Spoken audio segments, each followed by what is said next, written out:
بینەرانی خۆشەویستی تەلەڤیزیۆنی پەرتەو لەم بەشە لە بەرنامەکەمان وتوێژێکمانە بێ لەگەڵ برایمی باتمانی ئەندامی دەفتەری سیاسی حیزبی کۆمونیستی کرێکاری ئێران حکمەتیست. ئیبراهیمی باتمانیەکێ لە کەسە ناسراوەکانە لە کامیاران و هەروەها سنە و باقی بەشەکانی تری کوردستان کە ساڵها خەبات چەکدارانە لە دژی جمهوری ئیسلامیەکە و هەروەها لە بواری سیاسیشا کەسێکی شارەزا. لە سەبارەت بە مەسەلەی داعش و چۆنێتی بربەرەکانی لەگەڵ ئەم زوتنەوە کۆنە پەرستانەی کە غێری وەحشیگەری و درندەی هیچ ئاسەوارچکەی لە خۆ بەجێ نێشتووە لەگەڵ ئیبراهیم باتمانی قسەیەکمانەیە کە سەرنجشتانی بۆ ڕاکێشین. ئیبراهیم باتمانی زۆر سپاس لەوەی کە بەشداری کرد لە بەرنامەی ئەمڕۆیە. سپاسیش بۆیەوە بۆ تلێفۆن پەرتەو و سڵام ئەگەنم لە بینندگان. میدوارم ڕۆژە خۆشیان بێت. ئیبراهیم باتمانی ئەبینی کە لە کوردستانی عێراقا چ کارەساتێ خۆڵقاوە بەدەستی وەحشیەکانی داعش وە تەمەن لە ماوەیەکی دوور و درێژتریشان لە سووریا هەروەها چۆنیەتی ئەوەی کە بەربگیرێ بە ئەم نوع لە تەفەکر و وەحشیانەیە کە سەلەفیەکان لە کوردستانە ڕەنگە خەیاڵیان هەیە کە بیهێنە ئاراوە و ئەوانش دەور و نەخشێکی وا بنوێنن، چۆن بکەین کە یا خەڵکی کوردستان چی بکە باشە کە بەربگیرێ بەم نوع لە تەفەکر و پەرسەندنی ئەم نوع لە بیر و باوەڕ و هەروەها ئەم جەریانە ئرتجاعیە؟ بە نەزەرم ئەوڵین ئەمانە یەک ئەشێ مردم بزانن ئەمانە نە جەریانی ئیجتیماعین نە پەیگەی ئیجتیماعیان است. سوال من بەیەوە جواب سوالە بۆ فرست مەترەحە بوو مردم و فرست سوال مەترەحە ئەمانە پوڵ لەکوێ تێرن؟ ئەمانە ئەم هەموو ئەسلحەی پێشڕەفتە و تازە و ئەمانە لەکوێ بەدەستیان ئاوردرا؟ ئەمانە چ ئەمە سوالاتێک ئەمانە ئەم پۆڵانە لەکوێ تەغذیەون؟ ئەمانە لەژێر چ سیستمێکە ئاوا خەریکن مەسەڵەن ئیمڕۆ بۆ نسبە بەدبەختی بۆ ئەو جامعە و ئەمانە کی کۆمەکیانەکە؟ بە نەزەر من ئەمە سوالاتێکە کە زهن هەموو کەسێک بووی مەسەلەس ئەمانە چۆن وەک قارچەک هەڵتۆقیان؟ سوالەکە زۆر ڕۆشنە. بە نەزەر من لە سیستم سەرمایەداری ئیمڕۆ ئەمانە بە خاتر منفعەتی فرەتر بە خاترێکە پۆڵی فرەتر بە خاترەوە دەسەڵات خۆیان سەرمایەداری ئیمڕۆ هەروە بسەپێنی لەسەر خەڵکا و پۆڵی فرەتر گیبێری ئەم تاعێنانە ئەم ویروسانێکێکە دروست کردەوە ئیمڕۆ وەڵی کەوێسە گیان ئەم خەڵکە ئەوەی کە لە عێراقا چاگوزەرەی لە عێراقەوە واقعان شەرایەتێ زۆر وەحشەتناکە. ئەمانە خەریکن مەردم سەرۆڕن، ئەمانە خەریکن جنایەتەکەن، ئەمانە خەریکن حتا جوانەکان بە دەستە جەمعی من تماشامان کرد دیمانە بلاخن لە ئۆتۆبومانە بە دەستە جەمعیمانە یادامەکەن، ئەمانە ژنەکان ئەگرن ئەیوەنە بەناو خۆیان بە ئەیوەن لە بازار ڕایان فرۆشن. ئەمانە مەسبە چاو خۆم شاید بوو مناڵێک کەنیشکی 7 ساڵە خەریکی ئەلەرزیان 9 ساڵ 7 ساڵ 9 ساڵ لەو دۆرە بوو خەریکی مەسخەریان نەکرد یان وشوەکەی بە کام لەمانە باوەڕکە نەمەتوانی تماشایەکەم ئەگەر دێنە بوایەتە یا ئەو کەنیشمە ڕزگارە کرد یا واقعان بەرگ منتخابە کرد. ئەمانە دوو لەوە وەحشیترن وە زندگی ئەو خەڵکیان بێت تەباهیان کردێ یعنی جامعەکەیان وا پێ کردێ جامعەکەیان وا پێ کردێ هیچ کەس ئیحساس ئەمنیەت هیچ کەس ئیحساس نادانێت سوحاچەی لەسەرتێ بەسەر بڕین بە تینیەتی و کوشتیانیان بە کێب ئاواریانیان کردیا ماڵیانیان وێران کردیا هیچ تەمەدونێک بوو بەشریان نەیشتیا و بەدیانە تا قاقەرا و کەسی گەرەکێ داعش بناسی و کەسی گەرەکی ئەمانە بناسی ئەشی تماشای ئەو وەزعە متەعەسفانەکی لە عێراق و لە کوردستان عێراقا بۆ وجودیان ئاوردە. ئەمانە سەناوی ڕەشێکن، ئەمانە لە ئەفغانستانیجا هەرم ساڵهای ساڵە زندگی بەدبەختیکیان لەسەر و خەڵکە ئاوردە هیچ کە ئومێدی لەسەر خۆی نییە، هیچ کە ناتوانێت شەو ڕەحەت بخەبێ هەموو ئەو مەملەکەتا لەبان بووم بێکەوە بە کوشتن و بە بڕین و بە نازانم بە تلیڤیزۆن شکاندن لە ئەنتزار ئاما و بە ئەوەی کە ڕیشت ئەشی 20 سانتیمتر بێت و تا ئەوەی کە ژنیان خزم ناو بوونی و قەوقا مەدرسە تەحتێڵ و مەدرسە ناوی ژن چی بوو مەدرسە و 1000 بەدبەختیتر. ئەمە ئەو ئوساما بن لادن و ئەو ئەلقاعدە بەناو ئەوەڵین مجاهدین دروستیان کرد خود ئەمریکا دروستی کرد بە خاطرەوەی کە شەڕ قودرەت بین رووسیا و ئەمریکا بوو و ئیمڕۆیش ئەوەی کە لە سووریا و لە عێراقا بازم هەر تێتە سەر ئەمە تێتە سەر شەڕ قودرەت خۆیان لە حینێکی ژار وەسەر ئێستا هەم فرەترە ئەمانە هاوسارەکەی وەخشنام قسەیەکەم هاوسارەکەی ها بەدەست غەربە و سەرمارەکە ها لە دەست غەربە و ئەمانە دروست کردێ گیان قسەیان گیانەوە خەڵکە قسەکە سەرەوەسا خەڵک چە بکە خەڵک بڵێ چکردن جوان لە کوردستانە لە ئێرانە چی بکە باشەکە سبەینێ ئەم نەهامەتیە تووشی خەڵکی کوردستانی ئێرانیش نەبێت و چۆن بەرگریکا لە خۆی و چۆن لە سەرەتایە بەر لەوەی کە ئیتفاقی بکەوێت ئەم کاری خۆی کردبێت و کە شیرازەی کۆمەلگا لێک نەترازێت بەنظرم شەکە فڕ ڕوشنا ئەم پەدیدە جنایەتکارە ئەم ویرۆسە ئەم نازانم بە شدەت وەحشی بە شدەت دنیام کوش ئەمە دی احتیاجی بۆ نییە بەنظر من مردم ئەشی هەر لەیسەوە نە هەر لەیسەوە پێم وابێ حتمما حرەکاتێکی کریا دەستیان خۆش وێ کارێکیان کرد دەستیان خۆشێ وەلی ئەشی بەنظر من خۆیان لەوە فرەتر مەسەلەکە جدیە مەسەلەکە ئەوە نییە بیژی من کارێ بە پیرەکانەوە نییە یا کارێ بە جوانەوە نییە یا کارێ بە ژنەوە نییە یا کارێ بە گەنجەوە نییە جامعەکە بنزینە سەر شدن بنزینە لە دەستی و ئاگرەیان منا و ژن و پیا و پیر و جوان هەروە لە عێراقا شایەتین هەروە لە یەزیدیەکانە شایەتین هەروە لە سووریا شایەتین ئەمانە لە ئێرانیژە ئەگەر مردم بێخەیاڵ بێت ئەگەر مردم لە فکر دەفاع لە خۆیانانەوەن ئەگەر مردم لە فکر بەرنامەیانەوەن ئەگەر جوانەکان لە فکر ئەوەی کانەوەن بەلاخرە ئەچی هەروەیسەوە دەستی پێ بکەن من دەستکردنەکەیژی ئەوەستا بە نەزەر من ئەشی فشارێک سیاسی ڕێب بوویان دێرن لە هەرچی شوێنە لەبەر ماشینەکانە قات نووسن مەرگ بەرداعش و بیکوتنە بەر ماشینەکانیانە لە ناو ئۆتۆبوسا حرەکەتەن بەوەڵە حرەکەتێکن مەرگ بەرداعش مەرگ بەوانەیەکەوە کۆمەک ئەمانەیەکات وایش مەسەری داعشەکەی خۆمانچە لەسەر ئەوەیەکەوە ئەچنە لە سینمایەشی مەرگ بەرداعش بێت لەسەر کارە و لە بازارە و لە هەر شوێنێکە لە ماڵ لە تەجەمع لە سەیران پارکەکانە لە هەری کوێنەکە و مردمەکەشی بە یەکەوە قسە و باسکەن ئەشێ ئەم خەتەرە بە یەکتری بیژن ئەشێ بیژن بابەگیان ئێمە ناوی بێخیاڵ بین ئێمە ئەمانەوە ناوی بێخیاڵ بین و ئەشێ تەزاران خەنەڕێ لە مەحەلەکانە تەزاران خەنەڕێ شەوانە بکەنەبان ئاوایە لە ڕوژە لە شەوە مەرگ بەرداعشکەن و ئەگەر کەسێ هاتە فاعیلیان کردە وەختەمە داعشە بیژن تو داعشی ئەمانە لە هەر کوێناکە ئەوینی ئەشیش فشایان بوونی لە مەحەلەکانە بە نەزەر من ئەشی شەناساییان کرد چینەوەنە کین چاکەن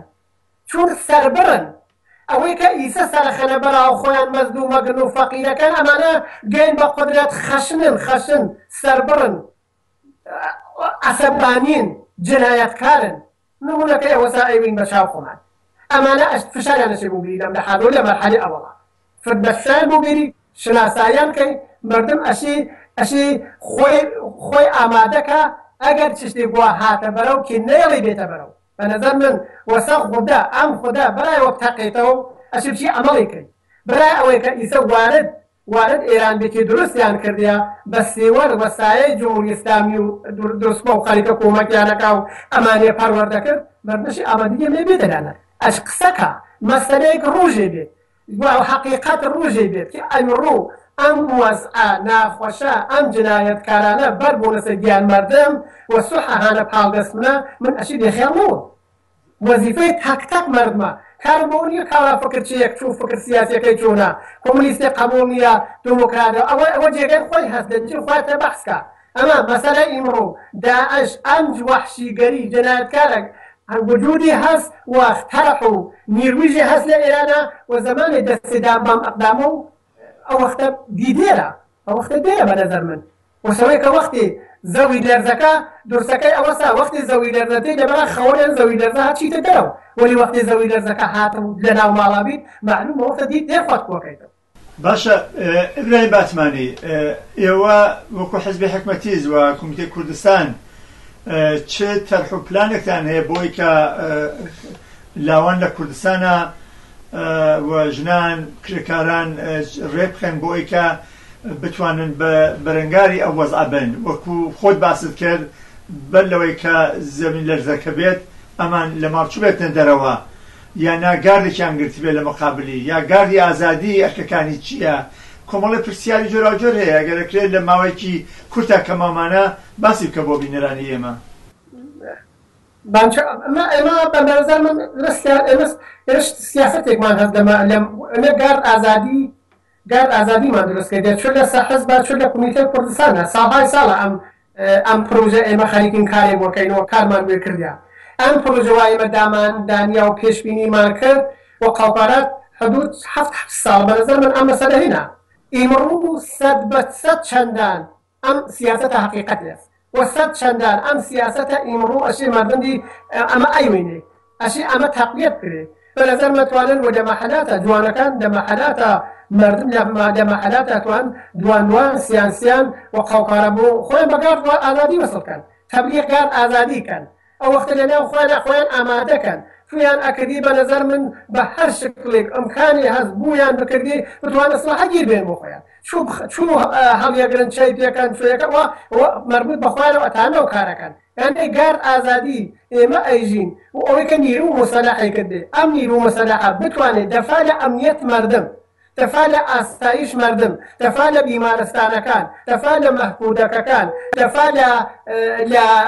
لە کەسێک ملاڵەکێکی بوو مەدرسە خێڵی ڕەحەت بێ نێوێ کە توانێت دەفاعێکە دەفا لەوەی کە ئەگەر سا ئەتفاقی بوو هەر دنیامی هاتە بڕە و ئەم نیوە بتوانێت حەدەقەت کۆمەکی نەجاتێ بە گارد ئازادی فقط دەفا لە ئەمنیەت و لە ئاسایش و لە حورمەت ئینسانەکان بۆ ئەوەی کە ئێمە دروستمان کردیە لە حینێکە لە مقابل ئەم سەناریۆ ڕەشە لە مقابل سەناریۆی ترکی دروستیان کردیەوانیش بە مۆقەسەر دێن وەک قەوپەرستان ئەمانە ئەم جەری بوو ئەمە دروستکەیەکی بتوانێت ئەگەر سوحە زۆر لەو خەڵکەکەن ئەگەر سوحە بە کاورا بگرن ئەگەر بین تو بوو چەند وێژەکەت ناخوێنی ئەگەر بە کاورا بگرن تو بوو شەڕیشت نییە ئەگەر بە کاورا بگرن تو بوو شوان گارد ئازادی ئێمە جێ خۆی ئێتە جێ خۆجی و حەقتان نییە تۆ چکارەی من ڕیش مەس یا ڕیشم نییە تۆ چکارەی من چێ خوێنم یا چە ناخوێنم گارد ئازادی جایگای گارد ئازادی وەک نیرویک مستەدەح وەک بازوێک طبقەی کارگەر و زەحمەتکێشان و ئەکسەریەت ئەم جامعە بە نەزەر من مردم ئەشێ ئەم گارد ئازادیە مژی تەقویەتکە ئەشێ تەقویەتێکە ئەشی خۆی سازمانی بە ئەشی لەناو خۆیان درستێکە با ئیسلاحە بێ ئیسلاحە فقط ئەمێ لە بەرچاو بێ جایگای ئەمە و ئەهمیەت ئەم گاردە 100 چەندان هزار بار لە پارێک ئەهمیەتی فرەترە نمونەکەی ئەوە عێراقە نمونەکەی ئەوە کوردستان عێراق بزات چیان یەکەن ئەگەر نیر و مستەدەح لە مقابلەمان نەویسێ داڕەت کوشن ئاگر تەکەن قەتڵ ئام تەکەن ئەتوانە قڕن 1400 سال لەوە بەرکێ دەوران ئیسلامیەکان ئەو کایانەکە مەش هەر دەوانە سا بەنظر من بوو ئەوەی کە مردم ئەمە بەشێکیە بەشێکیژی ئەشێدی هەروە لە ئەوەڵە وتم ئەشێ مەشغەڵەیان بێت ئەشی خۆیان سازمان بن ئەشی لە هەری کوێنێک ئەمانە هەنەشی شناساییان کە ناوێ لە داعشی لە تەکیان لە خانەقایان لە دەوریشیان لە خەلیفەیان لەوەی کە کۆنەپەرست و مرتەجع هەست بەناو ستونی گەرای خەریکن نیرو جەماکەن یا بەناو ئەوەی کە تێن فرە مەزلومانە پۆڵێنێک وا هەستیان لەلایەن بەخاتر ئەوەی کە بەوەی کە تێن ئەوان فەریبانە بێ نازانم با کۆمەکتان کەین ئەمانە ئەشێ مردم پیران ئەمانە هێنکار بعد مردم ئەشێ بیژە من دروەکەن نەدروەکەن ئەشێ نەوچێ دەورەوانە نەچێ دەوریانەشی ئەفشایان کەی ئەشێ و تاکیە و خانەخا بردێم سەریانە ئەمانە بە ڕۆژ نیمەڕۆ خەریکن لە نایسەر و لە دووشان و خەریکن لە ئارەنان و دەفرەی شوێنەکانە لە ڕوانسەر و لە دەور مەهاباد و لە سەقزە لە سنەیە خەریکن ئەلام ئەلەنیەکە خەریکن زەرجە چاو مردم گەلەکە ها هاین بەنظر مردم ما ئەشێمان هەست بێنە ناو دەمیانە تۆ چ کارەی جنایەتکار تو گەرەکتە من ئەمر کوژی مەگەر مردم تو گەرەکتە ژنەکەی من گولی کەیتە سەریا مەگەر مردم لەم ئەرسەیە بەنظر من وەزیفەی مردم کوردستانە بوو ئەم مەسەلە بە ژن و بە پیاو بە جوان و بە گەنج و بە پیر ئەشێ ئامادە بن ئەشێ قسەی خۆیان کردووی ئەشێ نەقشەی خۆیان ڕژانویت ئەشێ لە هەر مەحەلێکا دوودانە سەلەفی هەست بەنظر منژی دڵیان کرد لە دێکانیژا هەروە من کاورای سەر بڕم و چستە پاو دەسما بۆنەوە ئەمە ڕێحەلەکەیە مەسەلەکە جدیە لە ناوێ نسبەت بەم مەسەلە بێتەفاوت بیت یا بیژی هیچی نییە دەستکەمکردن ئەم مەسەلە بە نەزەر من بنیام دەستکردن ئەم مەسەلە کەڵاو لەسەر خۆتە وبنەوە ئێمە وەک حکومەتی سەکان تەواو پێشنهادمانەوەسا بۆ ئەو خەڵکە وەسڵ بوون بە گارد ئازادی و ئەم گارد ئازادی بمانعای واقعەیەک تەقویەتێکن و تەقویەتێکن لە هەر شوێنەی پێتان نەکردێت بە هەر شوێنەی عەقڵتان لێشکەیت تەماس گرن تەکەمە حزبا بە فەرماندەکانی و ئەمە یەک لەلایەکە و لەلایەکی تەلاشی خۆتە هەروە سابقەی هەست لە کوردستانە لە شار سنە 24 ڕۆژ لە مقابل جمهوری ئیسلامیە شەڕ کردیا هەر ئەو دەورانە مفتیزادە و بەناو مەکتەب قورئان و بەناو مەکتەب قورئانی ئەمانە کە بەناو پێشمەرگەی مسلمان خەریکین بوو جمهوری ئیسلامی کاریانە کرد مەردم سەرکوتیانێ کرد مەردم ئەمانە خستە حاشیەوە دوای ئەوە جمهوری ئیسلامی کومەکیانێ کرد بەناو مەکتەب قورئان بەناو سەلەفی وبناو همو امانه امرو جمهوری اسلامی کومک امانه کا جمهوری اسلامی کاری بمانه نیا نکاری پیونیا امکانات نیاس اختیاریان تکیه نیاس اختیاریان مزیتی نیاس اختیاریان هرچی ملای مفقره پول دو برابر حقوق قسینو کاریج ناکا اشکارا لروجنی مرواتین اگرن بموترو بتفنگوچن اگرن اگر اما داعش گورکه لپسریانه وبونو مردم